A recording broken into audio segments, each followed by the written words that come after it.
Hi, everybody, and welcome. This is the Apostate Prophet. I hope you're having a fantastic day. Today, I'm here with a very special program, something that I have planned in advance, something that is very necessary. I have decided to sit down with an expert, a scholar on the Bible. I'm talking today to Dr. Joshua Bowen. Hi, Dr. Bowen, how are you? I'm doing well. How are you? Good, thank you so much. Before we get into finding out more about what we want to talk about today, I'm very interested in your background and your expertise and education. If you could enlighten us on that. Sure. So I got a bachelor's in religion. Um, I graduated in 2003, I think, and I went into a 126 semester hour master's program, which anybody that has a master's degree knows that's oddly an oddly large number of semester hours for a master's degree. But that was in Old Testament studies in the Hebrew Bible. So I wrote my master's thesis on the meaning of the divine name El Shaddai, and I taught Hebrew for 2 years while I was there. And then went to Johns Hopkins University, where I got a master's degree in ancient Near Eastern studies, and then went on for my PhD there in Assyriology, which is the study of ancient Mesopotamia, languages and cultures of ancient Iraq, and minored also in Hebrew Bible because of my background in Hebrew Bible and Old Testament studies. So that's my background. I got a Fulbright scholarship in 2014 to go to Germany and work on Assyriology out there. I also won another scholarship called the Day, which is a German scholarship. But yeah, so I've been doing this for a little while, I guess, and know a little bit about it here and there. Feels like. Yeah, to put it very mildly, right? I feel very humbled right now by Don't. the weight of your I of your appreciate education that. and all that. Uh, I can't imagine myself ever at this point onwards acquiring that much education and authority in these very interesting fields. But I'm very It happy to takes have you a here. it takes a very special kind of psychosis, I think, to do that. Just kidding. Well, you seem Half to have kidding. taken it very well. Yeah. Thank you so much for that introduction. So, I basically talked to you a little bit about this whole issue that I want to address today. I want to talk about certain biblical locations that are brought up related to the Psalms, a very specific Psalm, Psalm 84, and also specific locations that are mentioned throughout the Hebrew Bible in general. I want to discuss these things with you because certain apologists, Islamic apologists, nowadays have this revisionist approach where they try to reinterpret those locations and make it look like those locations could be connected to the Islamic narrative, to the Islamic history, which they think is true and real. I want to start first off by going very briefly, if you want to touch upon that, into what we know about locations in the Bible. It mentions a lot of locations, some of them very significant, some of them less significant. In general, what can we say regarding the specific locations of certain sites that are mentioned in the Bible? Yeah, it's complex, right? So, I wrote a book recently where I have a chapter on archaeology and just how archaeology developed. Now, I'm not an archaeologist, by profession.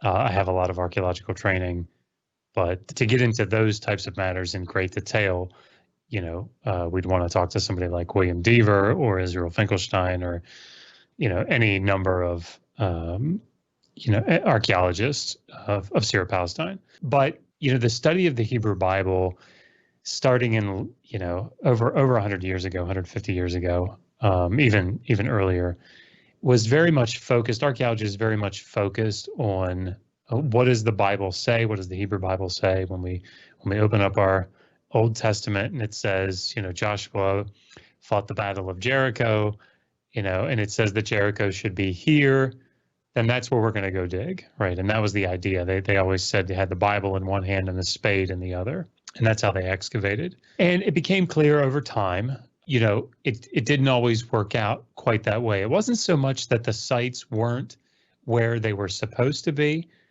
That was often quite quite accurate, It's that when they were supposed to be destroyed or when they were supposed to have been inhabited, those are the things that are, difficult to reconcile with the Hebrew Bible. So Jericho, like we know where Jericho is, we know where the city of Ai is. There are lots and lots of cities that when the Bible says, X happened at this city, and it gives a sort of a location of where that would be, that it actually does work out that way. That's where that city is. It's just that the chronology very often doesn't match up. So a lot of work has been done in, even in recent years, on the sites that are involved in the Exodus traditions, in the book of Exodus, and of course in Numbers as well, the book of Numbers, as well as the wilderness wanderings, when the Israelites were supposed to have wandered around for 40 years. They didn't really wander all that much, but, they were sort of in one general area. But then, the sites where they were supposed to come in Transjordan and then conquer the land across the Jordan River. And those sites, again, lots of work has been done. We archaeologists have identified a good many of them. And I think with pretty reasonable certainty. Certainly cities like Jericho and Ai and, Kadesh Barnea, of course, several that are, on the way out of Egypt have been identified. And so there's some debate about is this the site, or is this one that's close by at the site? But they've identified with reasonable certainty many of these sites. Some of the locations that you mentioned already, like Kadesh Barnea, are very relevant to the topic that we want to explore today. I want to go into one of the main topics that I informed you about before, that I would humbly ask your opinion about, which is the Valley of Baca, as it reads in our Latin text of the Bible, specifically in Psalms 84. What do we know about the Valley of Baca and where this valley is supposed to be located? So to answer that, I think it probably would be good to take a small step back and talk a little bit about Psalm 84 and maybe the Psalms in general. So a lot of work was done early on and continues to be done on how the Psalms were used, right, as these sort of short little units. And we don't have to go into any great detail about this, but the Psalms tend to be able to be grouped into different categories. So there are Psalms of praise, there are Psalms of, prayer, or, penitentiary Psalms. There are Psalms that are imprecatory Psalms. The one that always gets sort of touted out as Psalm 137, where it's praying for the enemies to have I probably shouldn't mention that, but, not great things to happen to the babies of the enemies. But these are types of Psalms that when you read them, you kind of, in many cases, can quickly sort of say, okay, well, that's this type of Psalm, or it's this type of Psalm. Well, there's a type of Psalm that has been variously known as the Song of the Ascents, or the Psalms of Pilgrimage. And basically what these are is they're Psalms about the journey to Jerusalem. Probably at most once a year, the people might be able to afford or be able to go up to Jerusalem for the annual feasts, particularly those that live far away. And of course, it's a journey, right? It's a pilgrimage to get there. It's quite a trek, and there are lots of valleys and hills that one has to traverse. And then, of course, when you're actually going up to Jerusalem, to Mount Zion, you're going uphill, and so they refer to those as the Psalms of the Ascents, because you're ascending, and that's where those sort of pilgrimage ascent psalms come from. Well, Psalm 84 is one of these. The psalm talks about that journey, and there's some difficult parts to the psalm as far as lexicography is concerned, and trying to nail down exactly from textual criticism what's actually there. But it's pretty clear from the layout of the psalm that this is the group of worshipers that are going up to Jerusalem. This is like a song that they're singing, a psalm that they're singing on their way there. So it's a pilgrimage psalm. That leads into this line about as they travel through the valley of Bacha. Scholars take different approaches to this. There are basically two main views on what the word there means. The reason that it's unclear is we're not exactly sure what the form of the word is. So as it stands in like the main Masoretic text tradition, you have this word bacha with an aleph at the end. And the aleph, Beit Kaf, aleph has, is variously translated like balsam trees. It's a certain type of tree that has produces gum, and I'm not an expert on trees or anything like that. But if it's spelled that way with the aleph, then it takes on sort of that meaning. So then it's sort of like, okay, well, these types of trees tend to grow in dry areas or, sandy areas, more arid areas. And that would fit with the psalm because it's like, as the worshipers are making their pilgrimage through this dry area where these balsam trees are, that springs are, coming up. And so it's like they're bringing the joy with them and enlivening the land. That's one, way that that's been interpreted. Many of the translations, the versions of the Hebrew Bible, like the Greek Septuagint or the Latin Vulgate or the Syriac Peshitta, they are rendering it from a different root, different Semitic root. And instead of rendering it from Beit Kaf Aleph, they take it from Beit Kaf He. And bacha there, as a verb, means to weep or to cry. So in Hebrew, if I say ani boche, it's like I am crying, I am weeping. And so then, there are different ways that you can go with that. If you see this as weeping, then you can take it more metaphorically. The word Amek, so the valley, the Amek Bacha, could be an actual, like a valley, right? But it also has this more metaphorical or poetic meaning of like deep. So when you couple deep with sorrow or weeping, then you have like very deep sorrow.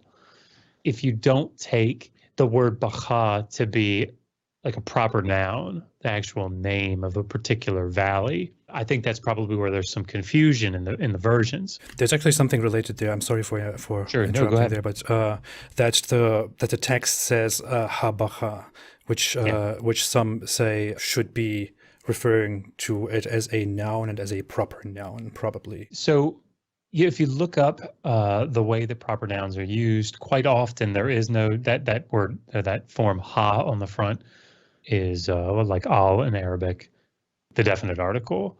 Oftentimes proper nouns don't receive the definite article. So like I wouldn't say Beit Ha Yosef, I would say Beit Yosef. Mm-hmm. And the fact that Joseph, the house of Joseph, it's a proper noun that often doesn't require the definite article because it's definite in and of itself. It's a particular person in and of itself. But you also do have certain toponyms, certain proper nouns that are geographic areas or cities or places that do contain the definite article. So it doesn't surprise me. And there are people that do take this as like a definite place, like a definite valley. It's just we don't know where it would be specifically.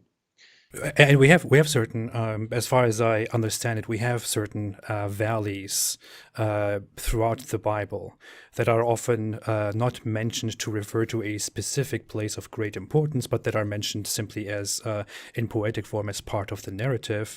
This is not unique to that specific psalm, as I see it, right? Sure, yeah, like something like Psalm 23, for example, is just what I'm pulling off the top of my head. It says, even though I walk through the valley of the shadow of death, is this a particular valley? Probably not. This is probably just poetic, expression of some very, shadowy, deep, emotional state that the person is in, or dangerous situation that the person is in, or whatever. And I haven't read all the secondary literature on Psalm 23, so maybe there are people that do think that that's a particular valley, but the name, like, this is the valley of the shadow of death over here, and this one over here is the valley of the non-shadow of life. I don't know, whatever. But I don't think it probably doesn't work that way. It's probably poetic. Yeah. In Psalm 84, we are talking about going to Zion, going to a place called Zion, and it very clearly talks about a longing for this place and going to this place for pilgrimage purposes. So we would imagine that this valley of Bacha, whether it refers to an actual place or whether it is metaphorical, would then refer to something in this surrounding of Zion. Yeah. There is one matter, which is certain apologists that I have had discussions with have brought up this idea that Zion in this psalm does not refer to Jerusalem, or does not refer to Mount Zion, or the heart of the temple, or the city, or Israel in general, but it could mean something else. Like it could be referring to a different place of worship, like Mecca, for example. But I pointed out that I'm not at all familiar with this, and when I research further into this, I don't see that Zion is used for different places traditionally, since Zion is in reference to a specific mount and to a specific location, which then becomes a synonym of Jerusalem and of Israel in general. Is that a reasonable suggestion, that the Zion in this psalm could be referring to something else instead of Jerusalem? I mean, there's no doubt, and I haven't dug deep or anything into all the different usages of Zion, so that might be something interesting to look at in more detail. But certainly, it almost exclusively, it refers to parts of Jerusalem, right? There is a broader notion, or like a broader usage, where it can refer to like all of Judah in the south. The specific context, without looking, I suspect that those will fall in line with people that are outside of the land, and they're saying, let's go up to Zion. That maybe it carries this idea of all of the southern portion of Palestine. But again, it all sort of focuses in on Jerusalem. I don't know of any usage that would indicate it's something outside of relationship with Jerusalem or with Judah. And it would be inconsistent, right? Because when we look at the psalms around it, related psalms in the same category, psalms that are also attributed to the sons of Korah, for example, we see Zion so much in these psalms, and Sure. they, looking at the context, very clearly refer to Mount Zion, or to Israel, to Jerusalem. So it would be very it would be very strange that this would refer to something completely different. Sure. Yeah. In this psalm, absolutely. Like I'm trying to think, are there any usages ever of Zion that might be, but certainly here in this Song of the Ascent, or a pilgrimage psalm, and this is very, very explicitly referring to Jerusalem, and this is where they're going for their holy feast. Like that's what the psalm is talking about. So, I mean, this is what it certainly what it refers to in Psalm 84. In my opinion. But again, it's sort of it's part of the trek, right? It's part of the journey. Most scholars that I looked at would take this more metaphorically. Most understand this to be sort of a metaphorical dry area that is becoming lush or becoming green as they bring their joy in this ascent up to Mount Zion. Mm-hmm, mm-hmm. I want to talk with you about one specific issue that is related to all of this, which is the wilderness of Paran, or the desert of Paran. Mm. And the claim is that the desert, or the wilderness of Paran, is probably the western coast, the Hejaz region, which would then also include Mecca, which is why certain biblical, mentions of the desert of Paran could be references to Mecca. And this, as I see it, conflicts entirely with what the general biblical consensus is about where Paran is located. Yeah. To your knowledge, what can we say about the location of Paran? So there are a couple different passages in the Hebrew Bible that give pretty clear indications about where the wilderness of Paran is. One is Numbers chapter 13. And in Numbers chapter 13, this is talking about the time when the children of Israel have sort of encamped along the southern border of Canaan, and they're getting ready to send in spies to spy out the land. And if you look at Numbers 13, it talks about that they get sent out from the wilderness of Paran in the south, and they go up into the land and they spy it all out, and then they return back to the wilderness of Paran. And it says specifically that they go back, I think it's in verse 26, if I'm remembering that correctly. It says, and they went back to Kadesh Barnea, which is in the wilderness of Paran. And this fits quite well, right? The idea that the Israelites are, along the southern border and going in, it's indicating that if you knew nothing else about it, that they're right on the border of Canaan. And if you think about where they've come from, if you get like a map in your mind of Egypt and the Mediterranean, they've come from Egypt. They're around the southern portion, south of Israel, and then they come up on the southern border. So in between Egypt, it's got to be somewhere in between Egypt and southern portion of Canaan, down by the Negev, which fits. And of course, this fits also. There's another passage in First Kings where Solomon, I believe, is the one that goes and fights against Hadad and Edom. And when Hadad leaves, he's just a boy, and he flees from Edom, which is, like down in the south of the Dead Sea, and flees from there, goes through the area of Midian, which is like southern Transjordan, and goes through the wilderness of Paran to Egypt. So I mean that the path is very clear. He's going slightly south and west, and he's coming down into Egypt. So that all sort of locates this area, the wilderness of Paran, in that area. And then more specifically, when we learn that Kadesh Barnea is in the larger area that's called the wilderness of Paran, we know where Kadesh Barnea is, right? And like we know which site that is, Kuderet. And so yeah, I mean, this is all stuff that's south of the Negev, and in between Sinai, like the Sinai Peninsula, and Egypt, right? It's all sort of in that area. Hopefully that made sense. Yeah, no, it does. It does. The Bible mentions several wildernesses and deserts. So even if it is in the Sinai Peninsula, that would make it a separate wilderness or a separate desert within the peninsula. It wouldn't mean that there is only one desert or only one wilderness in the Sinai Peninsula, right?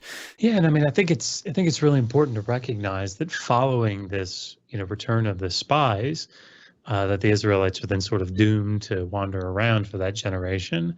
And where they wander, quote unquote, is essentially Kadesh Barnea, right? So this is an important area that they're wandering in. And I think 38 years they spend in Kadesh Barnea or around it. So, it's a significant area. And again, it's in between. It's much easier to picture this, I think, if you have a map. Maybe it can be thrown up on the screen at some point. I will do that. Yeah, I think it's important to recognize that the path that is being taken, whether you're coming out of Edomite territory or you're coming out of Canaan proper, it's down to the south, to the west, and it's in between Canaan and Egypt. That's where it's depicted in the biblical text. It seems very unlikely to me when I look at the narrative of the Bible in general and how it describes places and sites that something like the desert of Paran or the wilderness of Paran, even if we didn't have, the whole context and all the connected, dependent locations, some of which are very obvious to us, even if we didn't have any further information, it seems very unlikely to me that the desert of Paran could be referring to a very large region like the entire Hijaz region or the entire western coast of Arabia, right? I mean, this would be very uncommon as far as I see it from my readings. Yeah, I mean, there seems to be a fair amount of specificity when you look at these passages. It seems to be that sure, Kadesh Barnea is the city, and then the larger area in which Kadesh Barnea is the wilderness of Paran. But if you just think about the area in between, above Sinai and to the east of Egypt and to the west of Midian,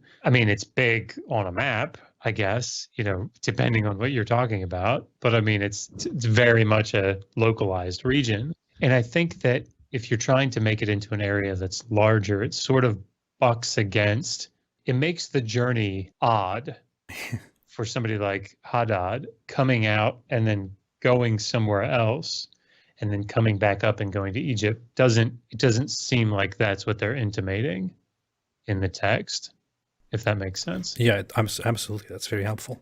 I like all the information that we are getting. I just want to ask you a few questions, a series of questions, and you may or may not answer them depending on, whether you want to go into those or, whether I don't know, these are things that you have specifically dealt with, or whether you want to give an opinion on these things.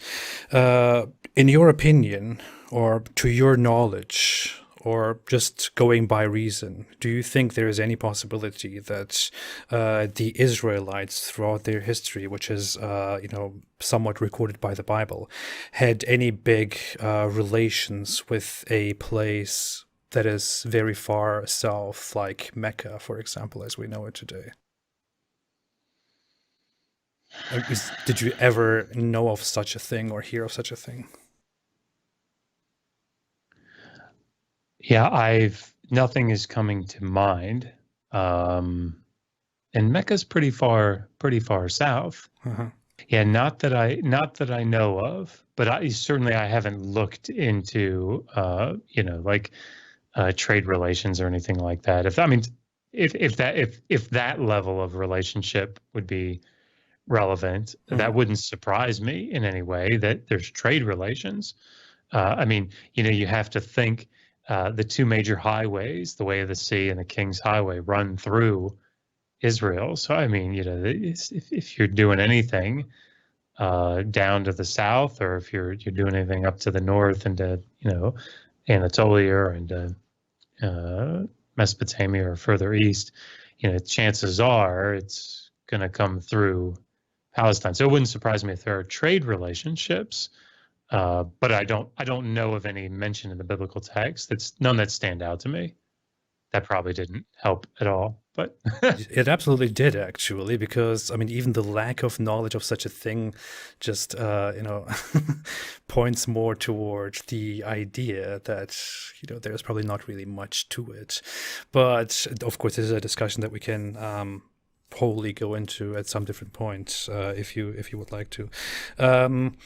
One other question that I have is the assertion that Abraham might have gone down to Mecca to build a temple there. I mean, as far as I see it, we have the accounts of the story of Abraham's, because it is so fundamental and so significant to the Hebrew Bible.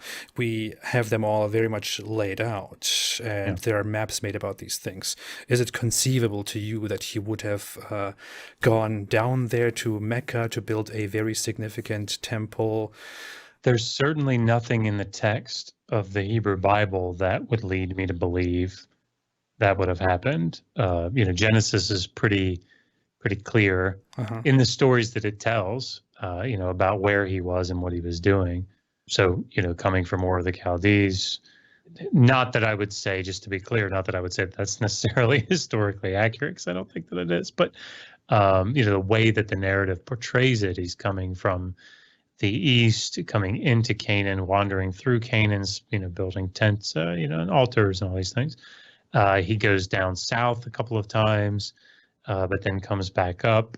The stories, I think, are pretty. The Abrahamic cycle, I think, is relatively clear, and I don't see anything in there that would lead me to believe that he exited Canaan to any great distance. I mean, it seems implausible to me anyway that he would.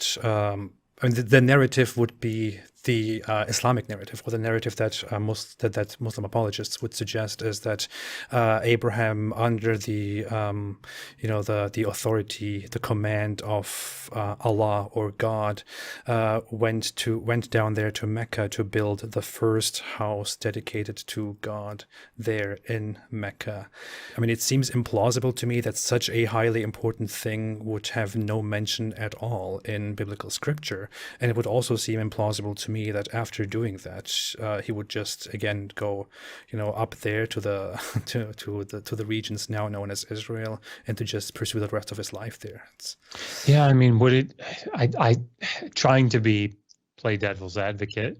I mean, is there some thought that maybe, and I don't see any evidence of this, but does the argument go on that front that this would have been revisionistic history, that it actually would have been in the original, stories, and that this was, either taken out or re-edited so that it would look, is that the idea?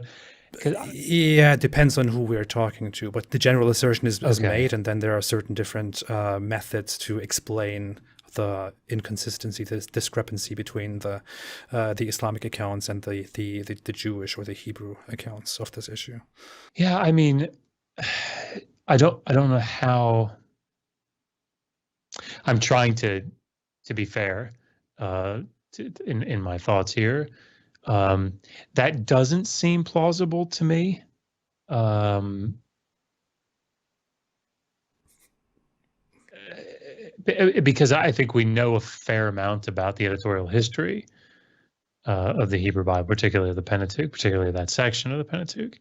And there's nothing that I can think of that would lead me to believe that that editorial history would have resulted in taking out something that monumental that was there. Mm-hmm. I would imagine that the writers would have spun it, perhaps, in a way that would have been beneficial. Deleting it completely, that seems difficult. That seems implausible. But those are just my thoughts. Somebody like Joel Baden up at Yale, that would be a really good question for him, because he works obviously specifically in the editorial history of the Pentateuch. But yeah, but I don't see any reason to suspect that that's the case. Yeah, and I don't want to put too much on you here. I know I'm just trying to get out information from you. From Sure, yeah. what you know so far.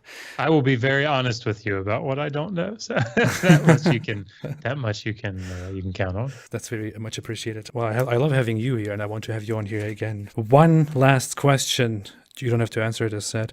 One final question is, as a scholar, a student, a scholar, an expert on various fields that deal with biblical history, with the Near East, have you heard of the Kaaba as a place of significance in the larger ancient history of these regions and the mythologies and traditions and religions? Is this something that, to you, in your understanding and in your entire scholarship, is something that is of significance? Nothing comes to mind as far as the textual data is concerned. Mm-hmm. From an archaeological standpoint, I still don't know of anything, but that would be perhaps another area to explore. But again, I have some background, fair amount of background in archaeological, matters archaeological. Anthropology, I don't really have a lot of background in anthropology, so maybe that would be another way to come at this. But nothing that I know of in my investigations would, off the top of my head here, would suggest that area being of importance to individual worshipers, or those that are in Palestine worshiping.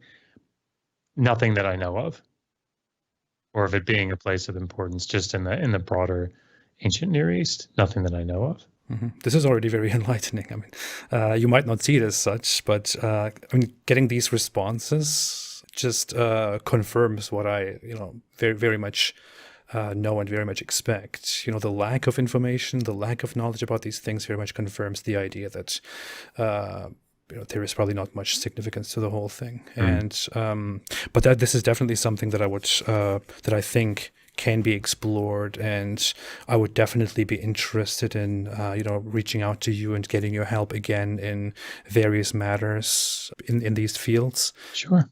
I think our analysis, our research, my quest for information from a scholar like yourself on these matters is very much complete here at this point. But as said, I would love to have you back again. I hugely enjoyed this, and I think this is extremely beneficial. Well, I'm glad that I could help. I appreciate it so much. Is there anything else that you want to add to anything that we have talked about? We've talked a little bit about archaeology, and I know it's a terrible self-promotion, but if you're interested in like a basic introduction to what archaeology is and how it works, and how biblical archaeology works and how it's developed, and also just the story of the Bible. We've talked a lot about Abraham. And if you're interested in what the narrative of the Hebrew Bible actually is just saying, what the story is, the book that I published recently, The Atheist Handbook to the Old Testament, has an entire chapter dedicated to the story of the Old Testament and an entire chapter dedicated to archaeology and how it works. There are other things in it, obviously, but those are the two things that we've talked about that I think are covered and could be useful to the listener if they're interested in that. When I heard of you and when I decided to get in touch with you, I actually purchased your book, and I am studying it right now and going through it. It's very interesting. It's a very different perspective. I hugely appreciate it. So I would definitely encourage everybody who is interested in these subjects to also consider it and to also get a copy of that book. Read it, listen to it. It's very interesting. What I definitely forgot to plug here at the very beginning, at least we shouldn't forget it at the end, Dr. Joshua Bowen also has his own work on a dedicated YouTube channel, which is known as Digital Hammurabi, right? Mm-hmm. That's right. Yeah. My wife runs it primarily. I contribute to it. But yeah, it's all about the ancient Near East and the Hebrew Bible. It's trying to bring those things to, what do we say, interested non-specialists. That's what we say. Trying to make the ancient Near East sort of come to life, including the Hebrew Bible. So, and we've got everything there from videos about what life was like in the ancient Near East to we have a video series on how to learn Sumerian. If you're interested in learning Sumerian, or we have a series on how to learn biblical Hebrew, and all that stuff's free on there. So, That actually stuck out to me. I saw that you have a very popular video on how to learn or how to speak or how to read Sumerian. We actually wrote, because it was so popular, we put a little book out, a book out about it, how to learn ancient Sumerian. And it's pretty popular. So that's awesome. I mean, that is such an interesting thing. It's not something that you just encounter and find everywhere. This is very special, really. Yeah, but it's great. I mean, the thing that I love, and I'll be quiet about it, but the thing I love about Sumerian, the languages and cultures of ancient Iraq. I mean, if you understand Sumerian, it's like you understand where, I don't want to be over dramatic, but like where we came from. Right. I mean, writing is first invented in Mesopotamia, right? It's invented in Iraq. And I think the world owes a great debt of gratitude to ancient Mesopotamia and to people that have carried on those traditions. So, I'm excited that we can sort of be a part of that and help people kind of get back to the roots, get back to where Western civilization really was born. So, I'm excited about that. When I research matters related to my former religion, which I mainly focus on, which is Islam, I also find a lot of, patterns, a lot of things that it has in common with ancient traditions, a lot of things that lead back to, as it seems to me, Sumerian culture and Sumerian beliefs. Right? So it can teach us so much, as I see it, about the religions, the traditions, the mythological ideas that we hold. Yeah, and I'm actually teaching through the book live on Sunday evenings at I think it's at 7:30 Eastern Standard on a channel called the Atheist Network Group, TANG, I think is how they do it for short. I have a student there that runs the channel that is learning Sumerian live. So if you are interested in seeing how the language goes together, it's a great channel to go to. This is very interesting to me. I will probably make a short clip of this as well. I mean, it's not as uninteresting to me and to the channel as you want to think it is. But I appreciate that. Thank you so much, Dr. Joshua Bowen. Everybody. I wasn't great enough at plugging it here, but as said, Dr. Joshua Bowen is a great expert on various extremely interesting fields and various extremely related fields to everything that I am doing and that people are interested in who are on this channel.